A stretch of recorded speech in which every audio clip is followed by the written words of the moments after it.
Hi, everyone. My name is Nina Padavil. I am the Strategic Threat Advisor for state, local government, education, and healthcare, and I help customers understand the types of cyber attacks they're likely going to see in their environments so they can better defend against them. Today, we have a really interesting guest on the line today, and really we're holding a series that adds an additional spin to our threat intelligence to get you the same types of cyber information you need, but with a bit of a condensed version than our typical full briefings where instead, we're going to try to give you more of a brain break and a creative art spin as well. So today we're going to have a quick chat with Robert Bruno. He's an artist that I'm going to ask to introduce himself in a sec. But again, thanks for joining us. And if you don't mind, tell us a little bit about yourself. Hi, everybody. It's great to be here again. My name is Robert Bruno. I am a commercial illustrator based in Brooklyn, New York.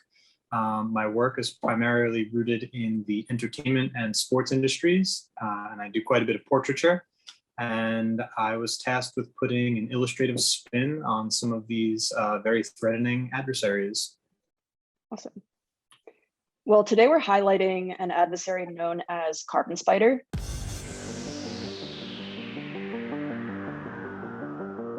They're financially motivated and they're typically involved in the ransomware landscape. You might have heard of them because of their recent involvement in the cyber attack against Colonial Pipeline. So what you need to know is they're an Eastern European cybercrime organization. And through this attack, they caused a major fossil fuel supply disruption by targeting their traditional IT infrastructure with ransomware. And so, while this is activity that's part of a much broader multi-year shift in the e-crime landscape towards ransomware, it is unique because it demonstrated firsthand what is a real world impact to critical infrastructure in the United States. So, question for Robert. As you were drawing Carbon Spider, what were some of the elements that you started to consider and integrate into your drawing? Yeah, the main one, as you mentioned, in the briefing, I did read about the Colonial Pipeline attack, so I knew I wanted that to be a pretty prominent element, in addition to just kind of reimagining the adversary itself. So I kind of played with perspective a little bit in just with the depth of field in the foreground, middle ground, and background.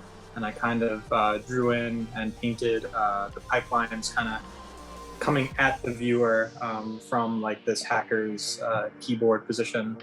And then I also included kind of the positioning of the Colonial Pipeline attack that kind of stemmed from Texas all the way up the East Coast. Yeah, I picked up on those details pretty quickly. And even with the pipeline, it kind of seems like they're this grand master organ player that's like feasting away at these keys, trying to make this successful attack happen. What's interesting about this adversary too, that I'd like to point out is that they are a part of this larger kind of operating model in ransomware where they have affiliates who support their ransomware infections.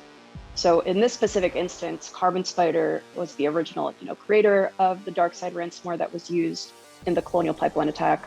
But with this instance, there was an affiliate who worked on behalf of Carbon Spider who created that ransomware to, infect Colonial Pipeline and deploy that ransomware and then collect the ransom payment as well.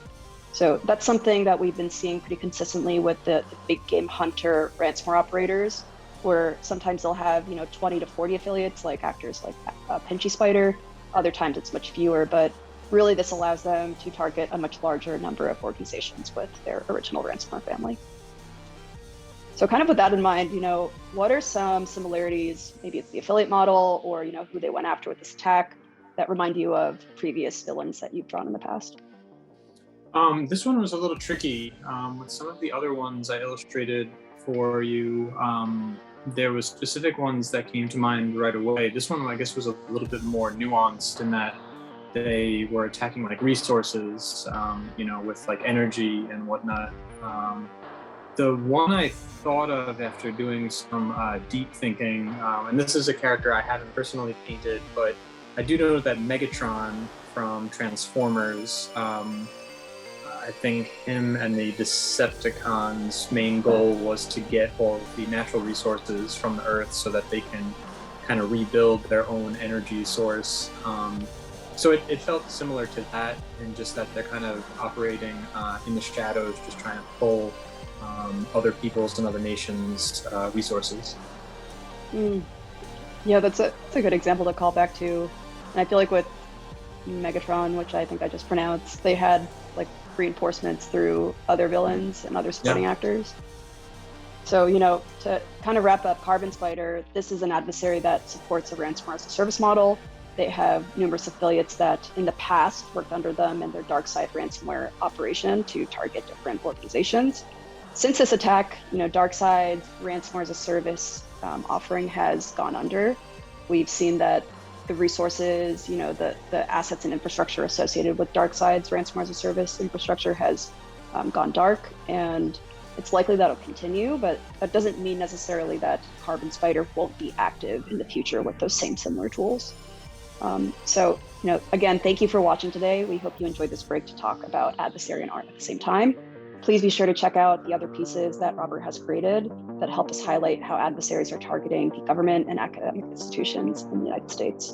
And of course, if you want more of a personalized briefing with myself, more of a one-on-one meeting, please reach out to my team.